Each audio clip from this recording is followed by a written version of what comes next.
Hello Rob, today is Thursday, June 11th, 2020, and today I'm here to talk to you all about my last 2 days, as I am every other day of the week that I do one of these videos. I don't really know why I opened it like that, I don't really know, I'm just kind of babbling on. Anyways, this morning at work I started going to work, and then I did work, and then I had 2 big meetings that were kind of back to back, so I had like 3 hours where I didn't really do that much other than meetings. And then after the meetings, I went and my computer is being very loud, and I don't know why. I should probably figure that out, but that's a later problem. Anyways, after those meetings, I worked on my Internet Explorer thing some more, and then I hopped in the pod Zoom. They were looking at this weird translations thing, and I used that as my chance to hop the pod Zoom and then ask Zach to look at my Internet Explorer thing when they were done with that.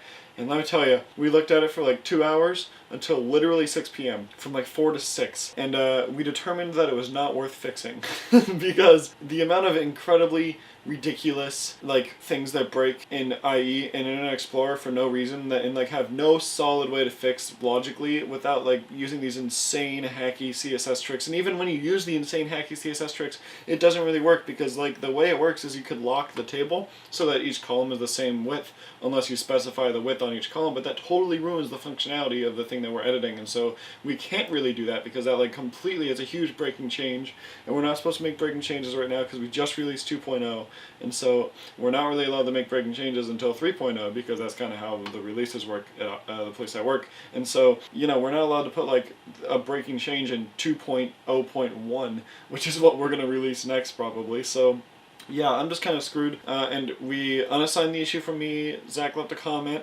He looked at it for another 2 hours. I got a message at 7:30 p.m. from him saying that he found it, he figured it out, but then 5 minutes later he was like, oh, never mind, it doesn't work. So that was disappointing, but also exciting. I mean, it's crazy he's still working on it. He should just give up on it. It's a stupid thing.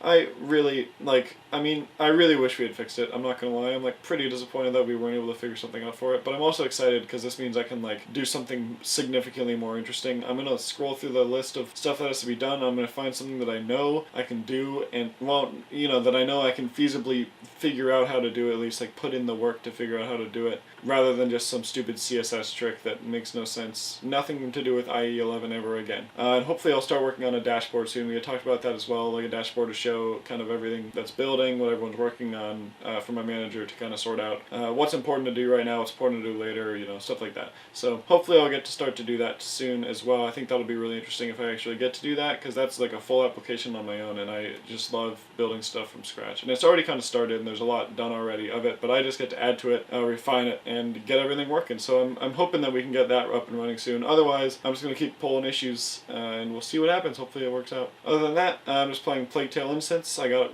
running on widescreen. I'm selling my graphics card. I put it up on eBay today. I might buy an upgraded graphics card after I sell this one, depending on how much it goes for, because I could sell this one, sell the one I got in there, probably for a total of them combined, probably $400. And then to get an RTX 2080 from that, probably only $200 added on top of the $400 I'll get from these two. So it might be worth it, might not. I might just sell these, or sell this one. The problem is if I wait, then this one goes down in value. But also the 2080 would go down in value, hopefully, but you don't really know that. I also don't really know that this one would go down in value, but I hope that they would both go down. This one would go up and that one would go down, so that I could still get a good value for this one and get that one for cheaper if I waited. But we'll see. I might just end up snatching them. We'll see how much I can. I'll probably just watch eBay for a few months, look for a really cheap one. I probably won't do that. I'll probably just buy one right away because I'm very impulsive. But I like to pretend I'll just look at eBay for a few months and try and find a really good deal. But we'll see what happens. So yeah, that's really all I got. I'm excited to build Legos tomorrow. That's going to be very fun. I only have 2 hours of work tomorrow because I worked way extra this week. I worked 2.5 hours over what I'm supposed to. So I have a really short day tomorrow. So that'll be fun. Yeah, that's all I got. And this is Colin, signing off.